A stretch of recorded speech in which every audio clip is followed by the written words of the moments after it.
ആദർശവുമാണ് നമ്മുടെ ഹണിറാസി വേദിയിലേക്ക് വരുന്നത്.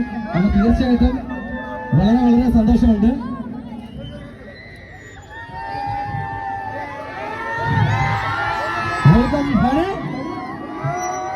പള്ളിക്കലിലേക്ക്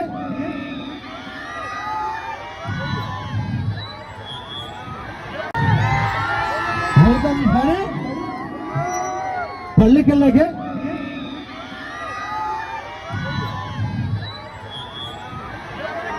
വെൽക്കം ഹണി. പള്ളിക്കലിലേക്ക് റാണീസ് ജ്വല്ലറിയുടെ നമ്മുടെ രണ്ടാമത്തെ ഷോറൂം, നമ്മുടെ ആദ്യത്തെ ഷോറൂമാണ്, പക്ഷെ രണ്ടാമത്തെ പ്രാവശ്യമാണ് നമ്മുടെ ഭാഗമാകുന്നത്. ഒന്ന് കറുകപ്പള്ളിയിൽ വന്നു, അന്ന് നമ്മുടെ ആദ്യത്തെ ഷോറൂമാണ്, പക്ഷെ രണ്ടാമത്തെ പ്രാവശ്യമാണ് നമ്മുടെ ഭാഗമാകുന്നത്. ഒന്ന് കറുകപ്പള്ളിയിൽ വന്നു, അന്ന് നമ്മളൊരു വേദിയിൽ ഒന്നൊന്ന് കൂടേണ്ടി വന്നു, രണ്ടാമത് വീണ്ടും വന്നു. അതുപോലെ തന്നെ ഒരു കാര്യം പറയാൻ മണി വന്നു. അപ്പൊ ഞാൻ പറയുമ്പോ നിങ്ങളൊന്ന് ബഹളം വയ്ക്കും ഉഷാറായിട്ട്. ഒരുമിച്ച് 3, 2 make some noise, make some noise once more. ഷാനാസൊക്കെ കണ്ടിട്ട് ഏതാണ്ട് 1.5 വർഷത്തോളമായി ഈ വേദി വെച്ച് കാണാൻ സാധിച്ചാൽ വീണ്ടും സുന്ദരനായി കേട്ടോ. കാണിച്ചതിൽ വളരെ സന്തോഷം. അപ്പൊ നമ്മളുടെ